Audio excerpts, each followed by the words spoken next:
The storm had arrived faster than anyone expected.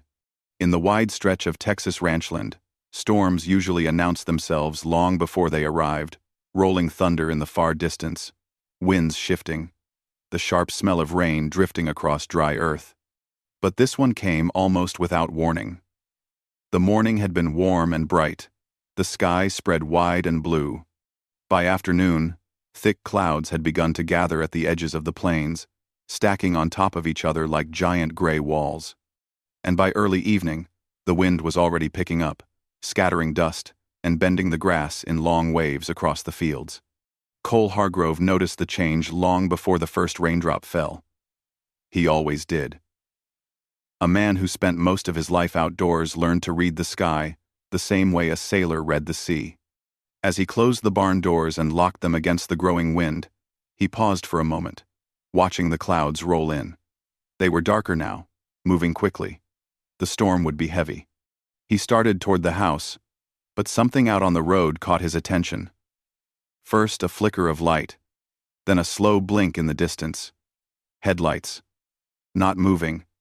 Just sitting there. Cole straightened and narrowed his eyes. The road that cut across his land wasn't a busy one.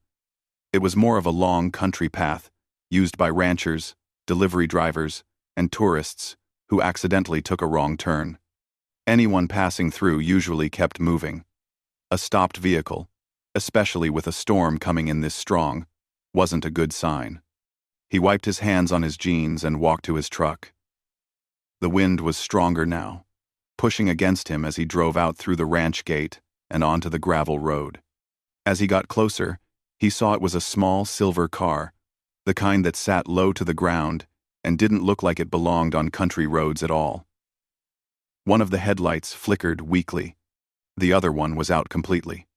Cole slowed his truck and stopped beside it. Rain had just begun to fall, fat drops tapping on the windshield. The driver's window was rolled down only halfway, and he could barely see the figure inside. He stepped out of his truck and approached the car. The air was cool and smelled of wet dust. "Ma'am?" he called gently over the wind. "Everything all right?" There was a pause before the woman inside the car lifted her head. She looked young, maybe early 30s, with dark hair pulled back into a loose bun. Strands had fallen out and clung to her face from the damp air. Her eyes were tired, so tired that Cole felt a small, instinctive concern stir in him. She cleared her throat softly. I'm okay," she said, though her voice sounded thin. "My car just stopped. It won't start again." "You been stuck here long?" Cole asked, keeping his tone calm and friendly. "About an hour," she said. "I tried calling for help, but I don't have much signal out here. My phone keeps cutting out." "That happens around here," Cole replied. "Signal's not good for a few miles." He glanced at the sky again. The rain was falling harder now, tapping against the car roof and running in thin lines across the windows. The wind whistled through the open space around them. Oh, this wasn't a place to wait out a storm. "Ma'am, I don't mean to trouble you," he said gently, "but there's a heavy storm rolling in. It's not safe to stay out here." She looked down at her hands. They were folded in her lap, fingers tangled together as if she didn't know what to do with them. "I don't want to be a problem," she murmured. "You're not," Cole said simply. "My ranch house is a short drive from here. You can wait out the storm and figure out the car after the weather clears. I've got coffee, heat, and dry air. It's better than sitting out here in the rain." She hesitated, glancing from him to the storm-darkened sky. Lightning flashed in the far distance, followed several seconds later by a low roll of thunder. Her shoulders tightened slightly. "What's your name?" Cole asked, keeping his voice low and steady, hoping to ease her worry. "Mara," she replied after a short pause. "Mara Layton." "I'm Cole Hargrove," he said. "I live just a little ways down the road. If you'd like, I can drive you there. You'll be warm and safe until this passes." Another flash lit up the sky, closer this time, and the woman flinched. She looked at the rain spilling down the windshield, then at Cole again. Something in her expression shifted, a mix of uncertainty and quiet need, as if she was trying to decide whether to trust him. Finally, she nodded once. "All right. Thank you." Cole opened the passenger door of his truck and held it steady against the wind while she stepped out of her car. The rain was coming down harder now, soaking her hair and running over her shoulders in seconds. She hurried into the truck, and he closed the door behind her before jogging around to the driver's side. When he climbed in, he turned up the heat slightly. Mara rubbed her arms, trying to shake off the chill. She stared out the window quietly as he drove, watching the rain streak across the glass in long, uneven lines. The road to the ranch house was rough in places, but Cole drove slowly to avoid jostling her. For a while, neither of them spoke. The storm filled the silence, the steady drum of rain, the soft rumble of thunder, the wind brushing against the truck like a restless hand. Cole didn't want to pry, but he felt a gentle concern settle deeper in his chest. She looked exhausted, the kind of tired that didn't come just from a long drive or a sudden storm. Still, he respected her quiet and let the silence be. People opened up when they felt comfortable, not when they were pushed. As they approached the wooden gate that marked his property, Cole leaned out and unlocked it quickly before driving through. The ranch house came into view, warm lights glowing through the windows, smoke drifting softly from the chimney, a steady and safe-looking place in the middle of a darkening landscape. Mara took it in with wide eyes. "This is your home?" she asked softly. "Born and raised here," he replied. "My grandparents built it." "It's beautiful," she said, almost to herself. He parked near the front steps and grabbed a spare jacket from the back seat. When he came around to her side and opened the door, she hesitated again before stepping out. The rain had lightened slightly, but the wind was still strong. Cole held the jacket out to her. "You can borrow this till we get inside," he said. "Thank you," she murmured, slipping it on. It was far too big for her, but she pulled it close around herself with a small, grateful smile. They hurried through the rain and up the wooden steps. As soon as they reached the porch, the sound of the storm softened behind them, muted by the shelter overhead. Cole opened the front door and motioned for her to step in first. She entered slowly, as if unsure whether she was allowed to touch anything. The warmth of the house wrapped around her soft light, the smell of coffee, and the faint scent of fresh bread he had baked earlier that afternoon. "Make yourself comfortable," Cole said, closing the door behind them. "You're safe here." She nodded gently but didn't move much farther than a few steps inside. Her eyes moved around the room as if she were studying every detail: the wooden walls, the worn but comfortable furniture, the photos on the mantel. There was something careful in the way she looked at everything, as if she was trying to understand the space before letting herself relax. "You can sit anywhere you like," Cole offered softly. "Would you like something warm to drink? Tea? Coffee? Hot cocoa?" "Tea would be nice," she said quietly. As he moved to the kitchen, he could feel her eyes following him, not fearful, just cautious. He understood. She was alone, far from home, in a stranger's house, during a storm. Anyone would be cautious. While the kettle warmed, he kept his movements slow and gentle, giving her as much space as she needed. "Your car might just need a jump," he said casually. "I can look at it once the storm calms down. Nothing to worry about." "Thank you," Mara replied, her voice a little steadier now. I appreciate your kindness. I didn't expect anyone to stop." "Well, we help each other out around here," he said. "It's what neighbors do, even if we've never met before." For the first time since he'd found her on the roadside, she smiled properly, a small, warm expression that made her look a little less tired. The kettle whistled, and Cole poured the tea, letting the warmth sink into her fingers. Thunder rolled softly outside. But inside the ranch house, the air felt calm, almost peaceful. Mara sat on the couch, sipping her tea in slow, careful swallows. Cole sat across from her in an old armchair. Not too close, just enough to make her feel she wasn't alone. They didn't talk much at first, but the quiet wasn't uncomfortable. It was the kind of quiet that came when two people understood they were sharing a moment of unexpected calm in the middle of a storm. Little by little, Mara's shoulders eased, and the tight worry in her expression softened. The storm outside drifted into the background, leaving only the soft sound of rain sliding down the windows. For the first time that day, she felt safe. And for reasons he didn't fully understand yet, Cole felt something shift quietly inside him too, as if her arrival had brought a story he wasn't expecting, a story he couldn't ignore. The rain continued through the evening, falling in long, steady sheets across the ranch. Inside the warm house, the soft glow of lamps wrapped the rooms in a peaceful, golden light. Mara sat quietly on the couch, holding her cup of tea close, as if the warmth were something she still needed to believe in. Cole watched her from the armchair, careful not to stare too long. She looked like someone who hadn't rested properly in a long time.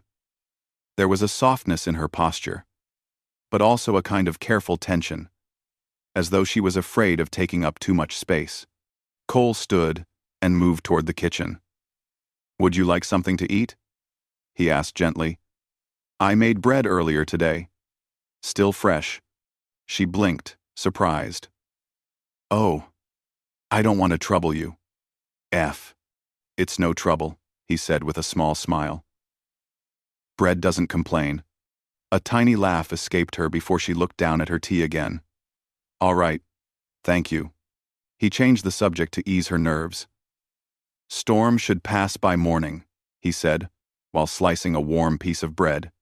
"You'll be able to get your car looked at before too long." She nodded but didn't speak.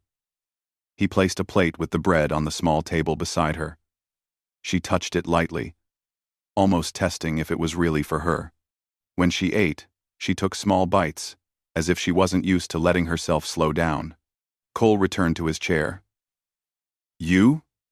From around here?" She swallowed softly. "No, just passing through." He nodded, sensing she didn't want to go into detail. Some people carried stories they weren't ready to tell, and he respected that. He'd seen it before: travelers who showed up at the ranch for help, folks who were lost or tired or simply looking for a quiet place to breathe. The wind outside grew stronger for a moment, sweeping against the windows. Mara's shoulders jumped a little. Not much. Just enough for Cole to notice. "You all right?" he asked. "Yes," she said quickly. "It just startled me." Cole didn't push further. Instead, he got up and walked to the thermostat. "If the sound of the wind bothers you, I can turn up the heat. Sometimes it makes the house feel a bit cozier." Her eyes softened. "That would be nice." He adjusted it slightly. When he turned back, he noticed she had pulled the sleeves of the borrowed jacket down over her hands. Not just for warmth, almost like she wanted to hide her hands completely.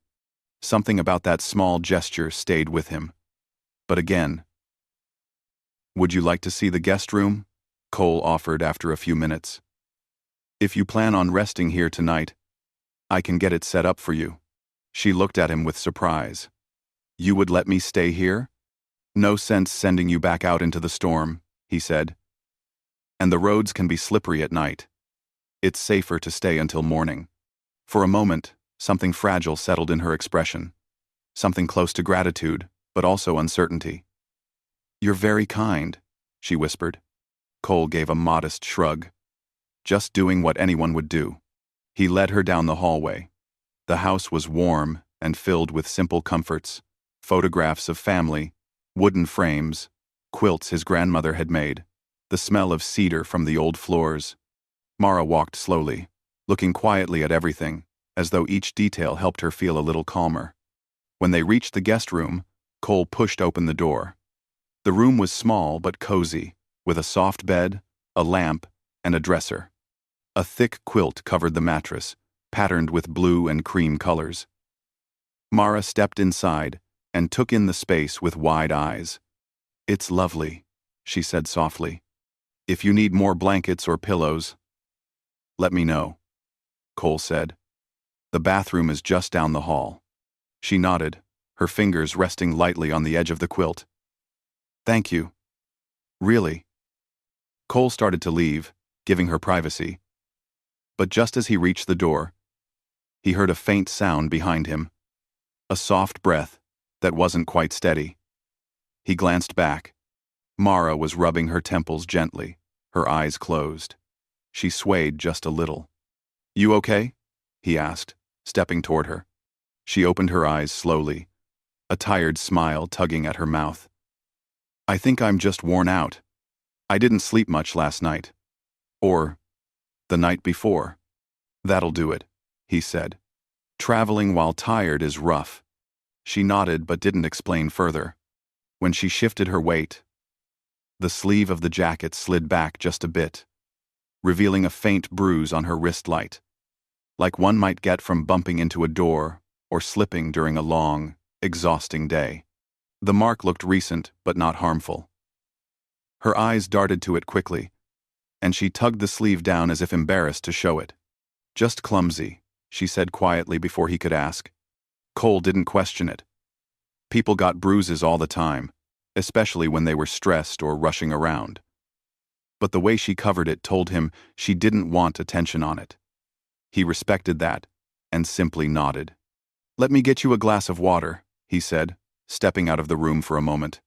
While he filled the glass, he thought about the way she held herself carefully, almost too carefully. She reminded him of a bird who had flown too long without resting, wings tired from trying to stay above the world. He didn't know her story, but he sensed it was something delicate, something that needed space. When he returned with the water, she accepted it gratefully. If you get lightheaded or need anything, just say something, he said. I will, she replied softly. He stepped back. You get some rest. I'll be in the living room if you need me. As he turned to leave again, her voice stopped him. Cole? He looked back. Yes? She hesitated, then spoke in a barely there whisper. Please, don't look at me too closely.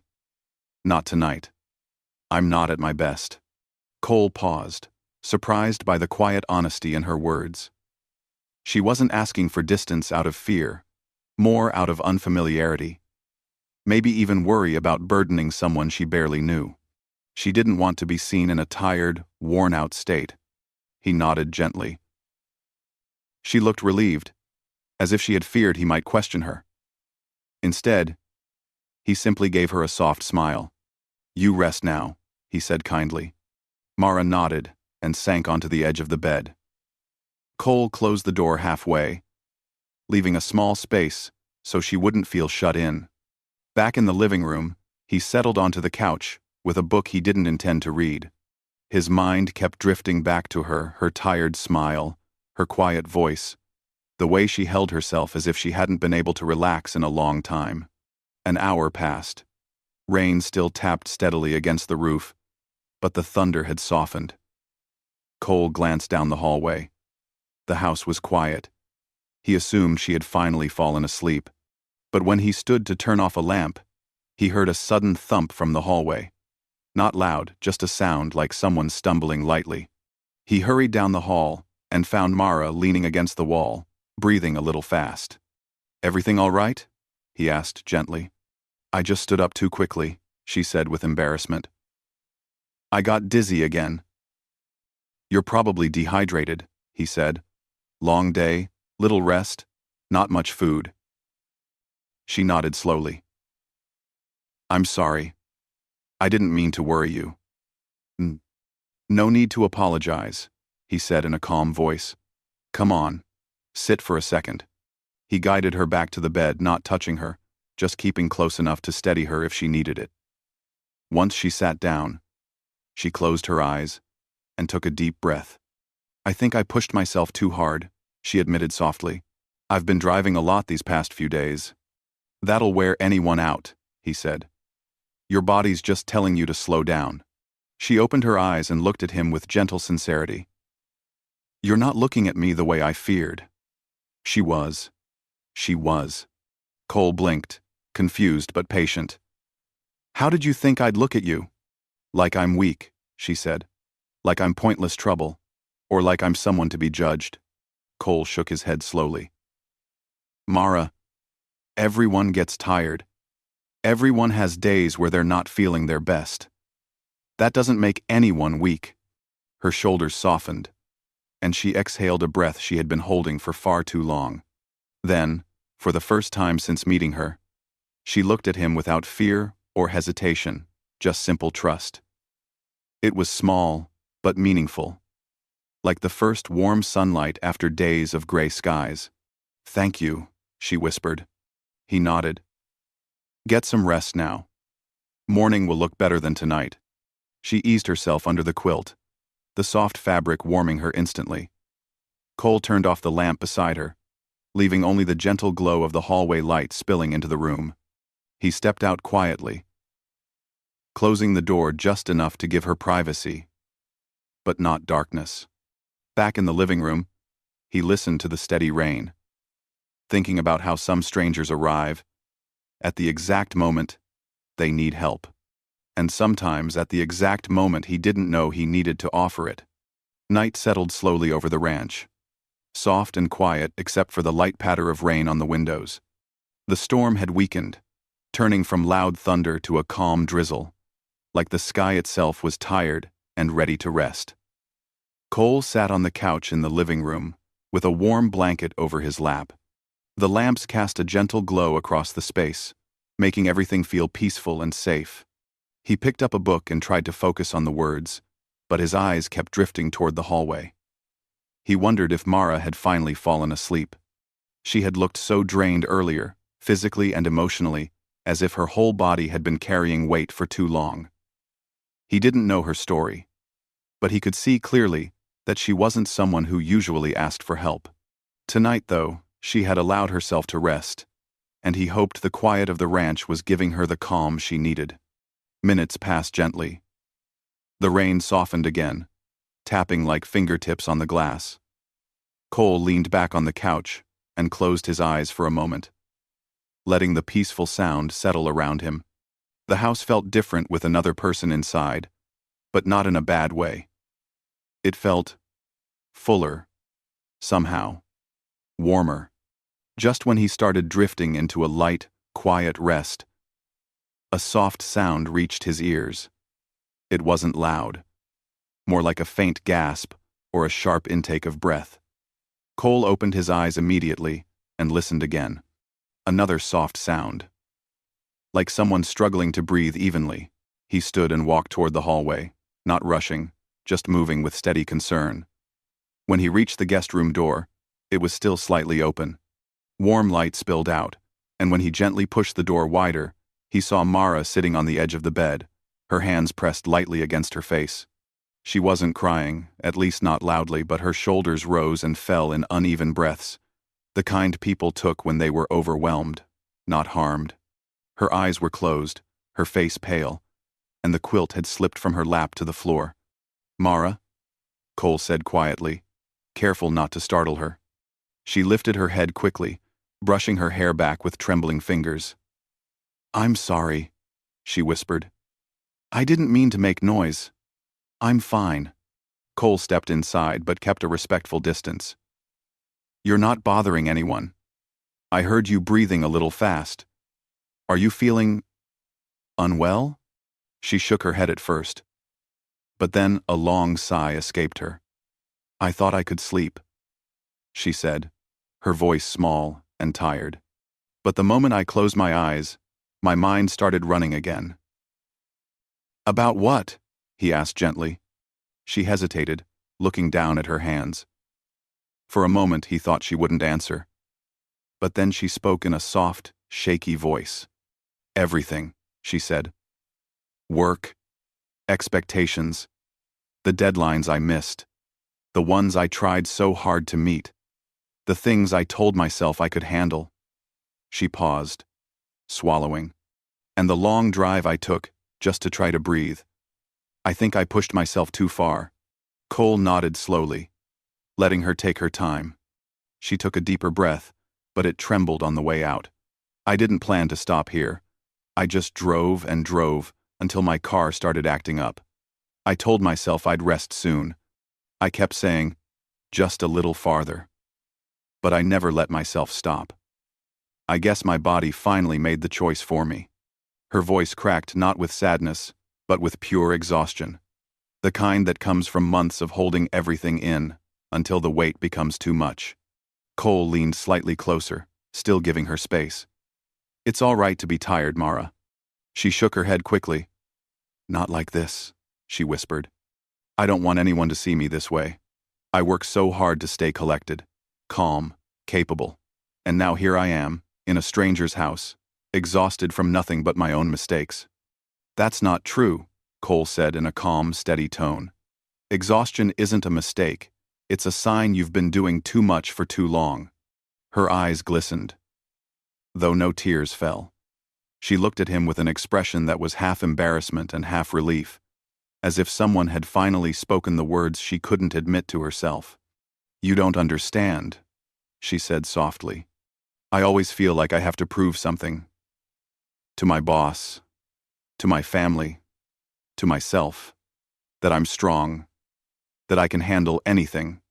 She touched her temples lightly, as if trying to push the pressure away. But tonight, I didn't feel strong at all. Cole pulled a wooden chair from beside the dresser and placed it near the bed. Not too close, not too far. He sat down. Everyone has limits, he said. Even the strongest people. She looked at him with gentle disbelief. You think I'm strong? I think anyone who keeps going even when they're tired is strong, he said. Anyone who tries their best, even when life gets heavy, is strong. And anyone who finally allows themselves to rest is wise. She let out a slow, shaky breath. I'm trying, she whispered. You're doing well, he replied. A quiet calm slowly filled the space. The lamp cast warm light across the room, making it feel like a safe little corner hidden from the world outside. Mara relaxed her shoulders slightly, as if she had been holding them up for days without noticing. I didn't want you to see me like this, she admitted again. Her voice softer, more honest now. When you found me on the road, I thought, please don't notice how tired I am. Please don't see me falling apart. I didn't want to look weak in front of someone who was helping me. You're not weak, Cole said firmly but kindly. You're human. Her eyes lowered. He gave a small nod. You asked me not to look at you too closely tonight, and I tried to respect that. But when you were struggling, I couldn't ignore it. Eep, I didn't want pity, she whispered. You don't have pity, he said. You have understanding. She blinked, surprised by the gentleness in his tone. Cole let the silence sit for a moment before he spoke again.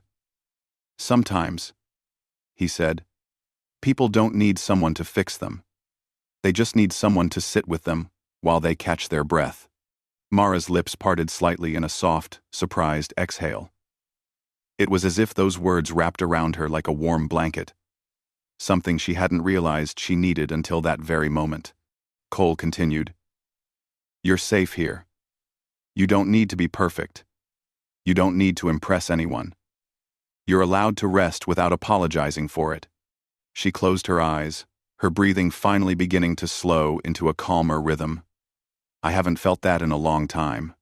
Take your time, Cole said. There's no hurry here. She opened her eyes again, and now they looked clearer. Not fully rested, not fully healed, but steadier, as if the storm inside her had begun to settle along with the one outside. Cole, she said softly, why are you being so kind to me? You don't even know me. He smiled a small, warm smile. My family taught me that kindness isn't something you give only to people you know. It's something you give because someone needs it. Mara looked down, her fingers curling around the quilt. It's been a while since someone spoke to me like that. Then I'm glad I could be the first, he said. The wind brushed gently against the windows, softer than before. The storm was finally calming. Inside the room, the quiet felt deeper now, more peaceful. Cole stood from the chair and adjusted the quilt around her shoulders. "You try to sleep a little," he said quietly. She nodded slowly. He stepped back, heading toward the door. "Cole? Yes? Thank you. For looking at me. For really seeing me. And not judging what you saw." He paused, then replied softly, "You're welcome, Mara." He closed the door gently, leaving her in the warm glow of the lamp. And for the first time in many days, she lay down and allowed herself to breathe. Not perfectly. Not fearlessly. Just honestly. And it was enough. Morning came slowly, like a soft hand brushing away the last pieces of night. The storm had finally passed, leaving behind a sky, washed clean and bright. Golden light streamed through the windows of the ranch house, warming the wooden floors and filling every corner with a peaceful glow. Birds were already singing outside, hopping along the fence posts as if they were greeting the new day. Cole woke early, as he always did. Years of ranch work had trained him to rise with the sun. He stretched, rubbed his eyes, and listened to the quiet house. It felt different this morning, not heavy, not tense, just calm.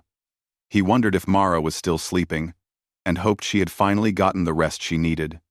He moved quietly to the kitchen, not wanting to wake her. He started a fresh pot of coffee, then cracked some eggs into a pan. The soft sound of sizzling filled the room.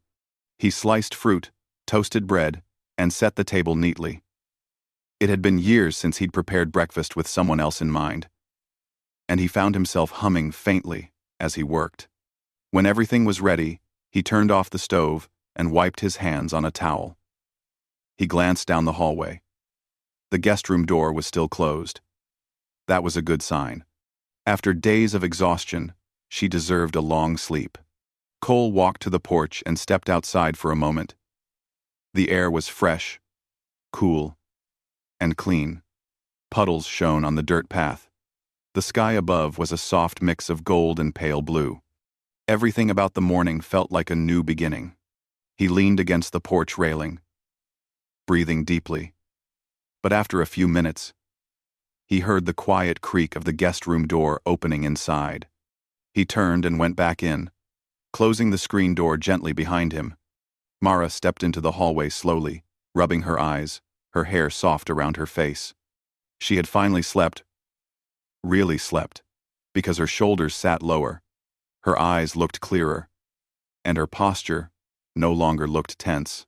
She blinked when she saw Cole standing near the kitchen doorway. "Good morning," he said, giving her a warm smile. She paused, almost surprised that someone was waiting there to greet her. "Good morning," she whispered back. "You sleep all right?" "I slept more deeply than I have in a long time," she said, sounding amazed by her own answer. "I didn't even hear the rain stop." "Oh, that's a good thing," Cole said. "Means your body finally relaxed." She smiled quietly, hugging the borrowed jacket around herself. "It feels strange waking up somewhere peaceful. Nice. But different." "Well," Cole said, motioning toward the kitchen. Her eyes widened with gentle gratitude. "You cooked for me?" He shrugged. "I cook every morning anyway. Just made a little extra." She followed him to the kitchen, and when she saw the table, all neat and warm and welcoming, her breath caught in her throat slightly. She sat down gingerly, as if she didn't want to disturb the moment. "You didn't have to do all this," she said softly. "I know," he replied, "but I wanted to." Mara took a bite of fruit, then toast. With each bite, she seemed to melt into the chair a little more, the last traces of exhaustion leaving her body. Her eyes softened, and her shoulders loosened. She kept glancing around the kitchen, the sunlight on the counter, the old clock ticking softly on the wall, the skillet still warm from cooking. Everything about the house held a quiet warmth she hadn't felt in a long time. After a few minutes, she finally spoke again. "I don't know how to thank you, Cole." "You don't need to," he said. "Helping someone isn't a debt. It's just something people should do. She lowered her gaze, running her finger along the edge of her cup. Sometimes, it feels like people don't help, unless they want something back. I don't need anything, he said gently.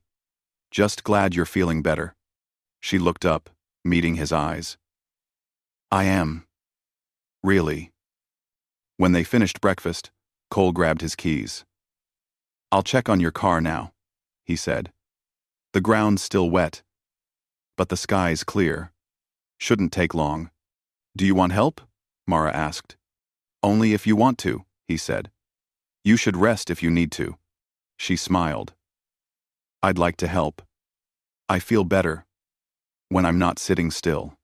They walked outside together. The sunlight warmed their faces as they stepped onto the porch. The puddles sparkled like tiny mirrors. A soft breeze brushed past them, carrying the smell of wet grass and cedar. When they reached her car, Cole opened the hood. Looks like the battery's just tired, he said, after checking a few connections. You probably used a lot of power trying to start it in the storm. Can it be fixed? Sure can. I'll give it a jump start. While he worked, Mara stood beside him, watching quietly.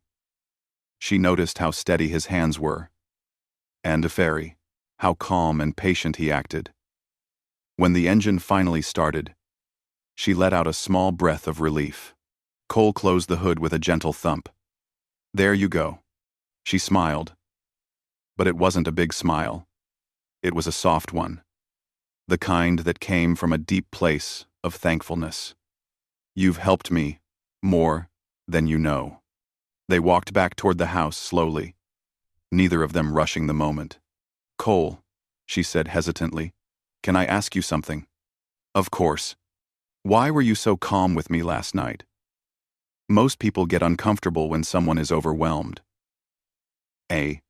He paused thoughtfully. I've had my share of tired days too, he said.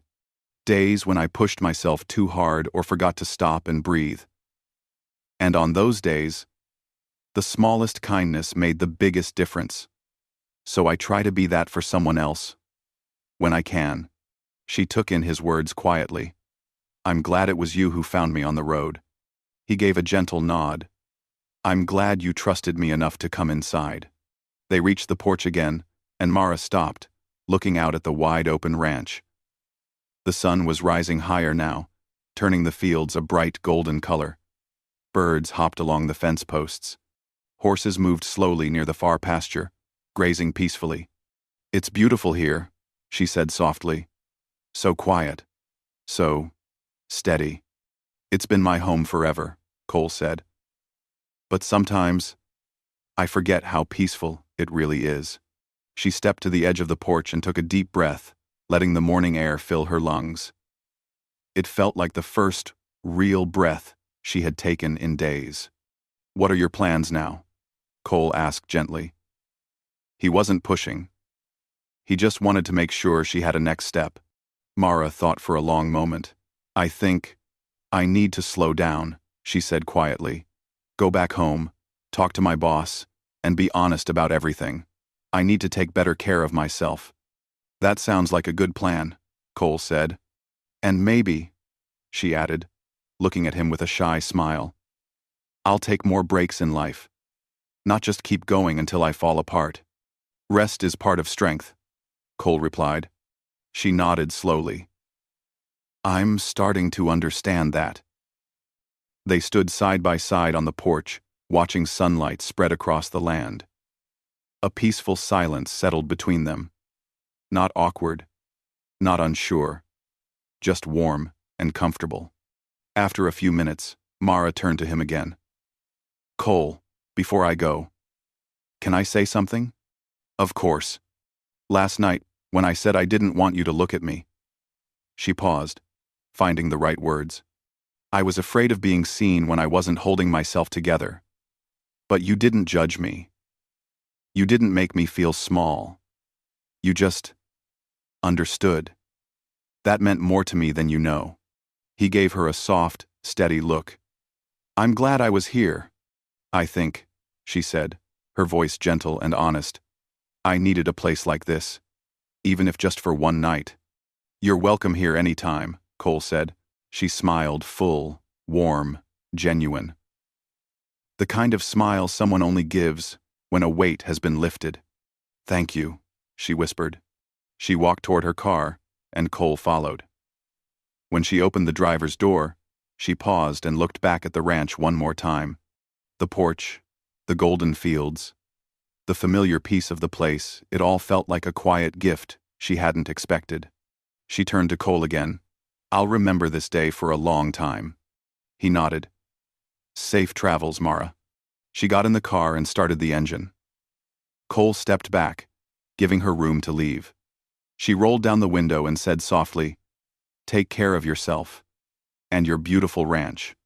You too, he replied. She drove slowly down the road, the tires rolling over small puddles, sunlight reflecting in the mirrors. Cole watched her car until it became smaller and smaller, then disappeared around the bend near the old oak tree. For a moment, he stood alone, listening to the breeze and the distant sound of birds. And Cole felt something he couldn't quite name, something gentle. Like hope, or peace, or simply the quiet memory of someone who had needed rest, and found it at his door. Inside the car, Mara exhaled softly. She looked at the road ahead, then at the peaceful landscape behind in her mirror. And for the first time in a long time, she felt ready not to run, not to hide, but to begin again. The storm had passed. The morning had returned. And she was moving forward, finally steady, finally breathing, finally herself again.